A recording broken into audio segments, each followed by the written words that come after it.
한 주도 열심히 달려오신 우리 성도님들 참 고생 많으셨습니다. 오늘 주말 아침 출애굽기 7장 8절부터 25절까지의 말씀 함께 살펴보도록 하겠습니다. 여호와께서 모세와 아론에게 말씀하여 이르시되 바로가 너희에게 이르기를 너희는 이적을 보이라 하거든 너는 아론에게 말하기를 너의 지팡이를 들어서 바로 앞에 던지라 하라. 그것이 뱀이 되리라. 모세와 아론이 바로에게 가서 여호와께서 명령하신 대로 행하여 아론이 바로와 그의 신하 앞에 지팡이를 던지니 뱀이 된지라. 바로도 현인들과 마술사들을 부르매 그 애굽 요술사들도 그들의 요술로 그와 같이 행하되 각 사람이 지팡이를 던지매 뱀이 되었으나 아론의 지팡이가 그들의 지팡이를 삼키니라. 그러나 바로의 마음이 완악하여 그들의 말을 듣지 아니하니 여호와의 말씀과 같더라. 여호와께서 모세에게 이르시되 바로의 마음이 완강하여 백성 보내기를 거절하는도다. 아침에 너는 바로에게로 가라. 보라, 그가 물 있는 곳으로 나오리니 너는 나일 강가에 서서 그를 맞으며 그 뱀 되었던 지팡이를 손에 잡고 그에게 이르기를 히브리 사람의 하나님 여호와께서 나를 왕에게 보내어 이르시되 내 백성을 보내라. 그러면 그들이 광야에서 나를 섬길 것이니라 하였으나 이제까지 내가 듣지 아니하도다. 여호와가 이같이 이르노니 내가 이로 말미암아 나를 여호와인 줄 알리라. 볼지어다 내가 내 손의 지팡이로 나일강을 치면 그것이 피로 변하고 나일강의 고기가 죽고 그 물에서는 악취가 나리니 애굽 사람들이 그 강물 마시기를 싫어하리라 하라.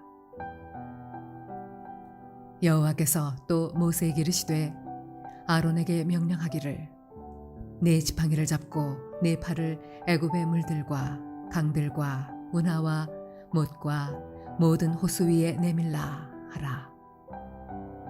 그것들이 피가 되리니 애굽 온 땅과 나무 그릇과 돌 그릇 안에 모두 피가 있으리라. 모세와 아론이 여호와께서 명령하신 대로 행하여 바로와 그의 신하의 목전에서 지팡이를 들어 나일강을 치니 그 물이 다 피로 변하고 나일강의 고기가 죽고 그 물에서는 악취가 나니 애굽 사람들이 나일강 물을 마시지 못하며 애굽 온 땅에는 피가 있으나 애굽 요술사들도 자기들의 요술로 그와 같이 행하므로 바로의 마음이 완악하여 그들의 말을 듣지 아니하니 여호와의 말씀과 같더라. 바로가 돌이켜 궁으로 들어가고 그 일에 관심을 가지지도 아니하였고 애굽 사람들은 나일강 물을 마실 수 없으므로 나일강가를 두루 파서 마실 물을 구하였더라. 여호와께서 나일강을 치신 후 이레가 지나니라. 하나님께서 호렙산에서 모세를 불러서 그에게 사명을 맡기실 때 사명을 들은 모세의 첫 반응은 자기는 그럴 만한 능력이 없다는 변명을 늘어놓는 것이었습니다. 그러자 하나님은 그 자리에서 모세가 들고 있던 지팡이를 던져서 뱀을 만들도록 하셨고 그의 손을 품에 넣어서 나병이 생기는 그런 이적들을 보이심으로써 그 하나님을 진정 의지할 수 있도록 해주셨습니다. 오늘 말씀은 지난번에는 모세 개인에게 나타내 보여주셨던 하나님의 이적을 이제 바로와 그 이집트 신하들에게 나타내 보여주는 장면이 기록되어 있습니다. 이번에는 아론이 지팡이를 던집니다. 그러자 그 지팡이가 뱀으로 변하게 되어지는데 이 모습을 본 바로의 마술사들은 모세와 아론이 함께 보여주었던 그 행동을 그 정도를 가지고 이곳에 와서 무례하게 지금 요구를 하고 있느냐라는 이러한 태도로 자신들이 가지고 있던 지팡이를 던져서 동일하게 뱀을 만듭니다. 그러나 오늘 본문 12절에 보면 아론의 지팡이가 그들의 지팡이를 삼켰다라고 기록을 하고 있습니다.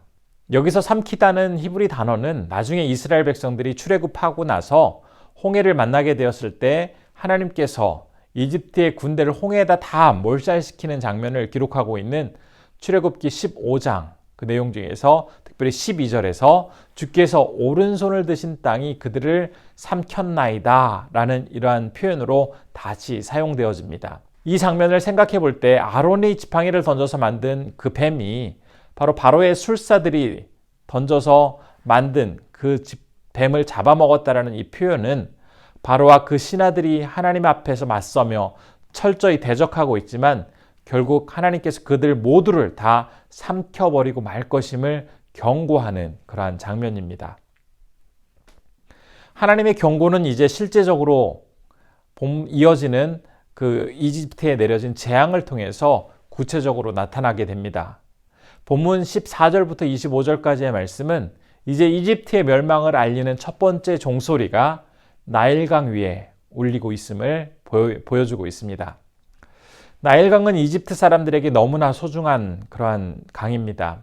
그래서 고대 유대 역사가 헤로도투스는 이집트의 풍요로움을 나타낼 때 나일강의 선물이라고 비유를 하여 나타내기도 하였습니다. 이집트 사람들의 97%가 이 강을 중심으로 살아가고 있었고 이곳은 사람들에게 삶과 부의 원천이 되는 장소일 뿐만 아니라 숭배의 대상이기도 하였습니다. 반면에 나일강은 이스라엘 사람들에게는 자기 종족의 피눈물을 삼켜버린 잔인한 무덤과도 같은 곳이었습니다. 가나안 지역에 살다가 이집트로 내려와서 400년 넘게 살아오면서 히브리 민족들은 이집트 사람들에게 점점 더 위협적인 존재가 되어가고 있었습니다. 그러자 마침내 바로는 자신들을 위협하는 히브리 사람들을 통제하기 위해서 갓 태어난 남자아이들을 모두 나일강에 던져서 죽이도록 하는 잔인한 명령을 내립니다. 이 명령 때문에 하는 수 없이 이스라엘 사람들은 그들이 소중하게 여기던 남자아이들을 강물 속에 산채로 던져 넣어야 했습니다. 그런데 하나님께서 지금 바로와 이집트를 심판하시면서 가장 먼저 이 나일강을 피로 만드는 심판을 보여주셨습니다. 하나님께서 모세를 통해서 나일강을 치심으로 그것이 피가 되었고 그곳에 사는 물고기가 죽어서 악취가 나고 사람들은 그들의 생명과도 같은 강물을 더 이상 마실 수가 없었습니다. 뿐만 아니라 강의 본류, 그리고 작은 지류, 시내들, 늪, 호수, 심지어는 나무와 돌그릇 안에 있는 물까지도 모두 다 피로 변해서 마실 수가 없게 되었습니다. 하나님의 이 심판은 1차적으로는 생명의 근원으로 여기는 나일강을 치심으로써 생명의 근원을 주관하시는 분이 바로 하나님이심을 알리고자 하는 목적이 있었고 동시에 이스라엘 백성들의 생명을 빼앗은 바로와 이집트를 심판하시기 위한 목적 또한 있었습니다. 그리고 이 나일강의 심판은 한 가지 더 중요한 목적이 있는데 장차 홍해에서 그 애굽의 군사들이 다 빠져서 그곳에서 군대의 피로 홍해가 가득 찰 것임을 예고하는 그러한 장면이기도 하였습니다. 그런데 바로의 술사들 역시 하나님이 행하신 이 이적을 따라할 수가 있었습니다. 그들은 나일강을 피로 변하게 하신 하나님의 심판을 마치 신들의 힘자랑 정도로 받아들이면서 자신들이 믿고 따르는 신 역시도 얼마든지 그 정도의 능력과 이적은 나타낼 수 있음을 보이려 하였습니다. 생명의 젖줄과도 같은 나일강과 또 나라의 모든 물이 다 피로 변해서 도저히 이제 마실 물이 없게 되었지만 바로의 술사들 역시 이러한 일들을 행할 수 있었기 때문에 바로는 이 재앙 속에서 별것 아니라고 판단하고서는 백성들은 먹을 물이 없어서 고통 속에 신음하고 있었지만 그 신음에 귀를 기울이지 않은 채 무심하게 왕궁으로 돌아가 버리고 맙니다. 오늘 말씀에서 하나님은 사람들의 생명의 근원으로 받아들여지고 있는 나일강을 피로 변하게 하셔서 그 강을 생명의 강에서 죽음의 강으로 만드셨습니다. 강의 본류뿐만 아니라 지류, 시내 그리고 그릇에 담긴 물까지도 다 피로 변하게 하여서 사람들이 이제 죽음의 문 앞에 서도록 만드셨습니다. 그런데 그 과정에서 특별히 주목하게 하는 한 장면이 있습니다. 24절의 말씀인데요. 제가 한번 읽어드리겠습니다. 애굽 사람들은 나일강 물을 마실 수 없으므로 나일강가를 두루 파서 마실 물을 구하였더라. 죽음의 문턱에 다가서게 된 사람들의 반응은 본능적으로 살 길을 찾는 것이었습니다. 그래서 백성들은 자기의 생명을 유지하기 위해서 이제 우물을 파서 그 물을 마시면서 겨우 생명을 이어갈 수가 있었습니다. 그들에게 근본적인 문제 해결은 사실 생명의 강을 죽음의 강으로 바꾸어 놓으신 하나님께 나아가서 간구하며 살려달라고 요청하는 것이었음에도 불구하고 그들은 근본적으로 자기 앞에 놓인 문제 해결 방법을 알지 못하였기 때문에 나름 우물을 파서 임시로 생명을 유지할 수 있는 방법을 찾아서 간신히 생명을 연장할 수가 있었습니다. 하나님께서는 어떻게 해서라도 살아보겠다고 우물을 파서 생명을 이어가고 있는 그 백성들을 불쌍히 여기셨습니다. 그래서 7일 정도 그 재앙이 있도록 한 뒤후에 이제 그것을 마무리하셨습니다. 그런데 여기서 만일 그 재앙의 기간이 더 길어졌다라면 그들이 선택했던 임시적으로 우물을 파서 먹는 방법 또한 결코 그들에게 진정한 생명을 가져다 줄 수는 없었을 것입니다. 모든 사람들은 죽음의 문턱 앞에 서 있습니다. 그리고 본능적으로 그곳에서 살 길을 찾아 나섭니다. 어떤 사람들은 당장 살기 위해서 우물을 파는 사람들이 있습니다. 그 물에서 돈이라는 물을 끌어올리고 명예라는 물을 끌어올려서 그거를 마시면서 마치 그 물이 자신을 진정 살려줄 것이라고 믿으면서 살아가는 사람들이 있습니다. 그러나 이 방법은 그 사람을 진정 살릴 수 있는 방법이 아니고 임시적이고 유한한 방법에 불과합니다. 오직 하나님의 아들의 피가 그 죽음의 강에 떨어짐으로써 그 강이 다시 생명의 강으로 변하여서 그 생명의 강물을 마실 때에만 진정한 생명의 기쁨을 맛볼 수가 있게 됩니다. 인간의 모든 죄를 다 담당하시기 위해서 십자가에 달려서 피 흘려 돌아가신 예수 그리스도만이 우리의 궁극적인 영적 갈증, 생명의 갈증을 해결해 주실 수가 있습니다. 그렇기 때문에 죽음 앞에서 두려워하고 떨고 있는 사람들이 있다면, 영혼의 갈증을 느끼고 있는 사람들이 있다면 생수의 강 되시는 예수 그리스도를 진심으로 만나고 믿을 때에 인생의 참된 기쁨과 만족을 누릴 수가 있게 됩니다. 예수 그리스도는 이미 죽음에 대해서 승리하신 분이십니다. 그리고 영원한 생명을 가져다 주시는 분이십니다. 그렇기 때문에 그분 안에 있을 때에 누구라도 더 이상 죽음을 두려워하지 않을 수 있게 됩니다. 우리에게 허락하신 오늘 하루를 살아가게 될 때에 우리는 임시적이고 유한한 그 우물물을 퍼서 그것을 마시면서 기뻐하기보다는 우리를 죽음에서 생명으로 옮겨주시는 참된 생명의 강 되신 예수 그리스도를 통해서 흘러나오는 그 강물을 마심으로써 누릴 수 있는 영원한 기쁨과 만족과 평안을 아주 구체적으로 경험하며 살아가시는 우리 성도님들 되시기를 진심으로 소원합니다. 이 시간 함께 기도할 때 첫 번째로는 모든 악을 삼키시고 반드시 승리케 하시는 주님의 능력을 믿으며 오늘 하루도 담대히 살아가게 하옵소서라고 기도했으면 좋겠습니다.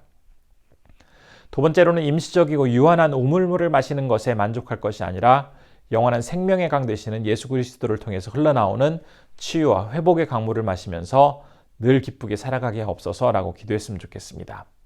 세 번째로는 니제리아에서 사역하시는 손영희 선교사님을 위해서 기도할 때 영육간의 참된 쉼과 회복을 통해서 다음을 잘 준비하게 하시고 니제리아에 있는 현지 영혼들 또한 선교사님 안 계시는 동안 더욱 잘 지내고 성숙할 수 있도록 인도해달라고 함께 기도하겠습니다. 은혜로우신 아버지 하나님, 오늘도 우리를 지켜주시고 함께하여 주심에 감사드립니다. 우리의 삶의 모습 속에서 날마다 아버지 하나님만을 진심으로 바라보며 살아갈 수 있는 믿음의 사람들이 될 수 있도록 도와주옵소서. 우리를 위협하고 우리를 곤란하게 하고 우리를 두렵게 하는 죽음의 위협 앞에서 우리는 참으로 많은 것들을 고민하며 살아갑니다. 그러나 우리에게 진정한 생명의 물이 되시는 주님을 바라보면서 우리가 허탄한 것, 임시적인 것들에게 마음을 뺏기고 또 그것들을 해결함을 얻으려고 하는 것이 아니라 진정 주님만을 바라보며 나아설 수 있는 주님의 백성들이 될 수 있도록 도와주시옵소서. 우리를 삼키려고 하는 많은 것들을 아버지 하나님께서 다 이기게 하시고 진정 하나님께서 그 모든 것들을 다 삼키시고 멸망해서 우리를 승리케 하여 주시는 하나님의 힘을 믿고 살아가게 도와주옵소서. 오늘은 니제리아에서 사역하시는 손영희 선교사님을 위해서 기도합니다. 우리 선교사님 지금 안식년으로 한국에 와 계신데 하나님께서 도와주시고 인도해 주셔서 잘 쉬시고 회복하셔서 이후의 사역을 더 풍성하게 이끌어 가실 수 있도록 인도해 주옵시고 또 니제리아에 있는 현지 영혼들 하나님의 도우심 속에서 기쁘게 날마다 살아가실 수 있도록 인도하여 주옵소서. 은혜가 충만하신 아버지 하나님, 오늘도 우리에게 생명을 허락하여 주심에 감사드립니다.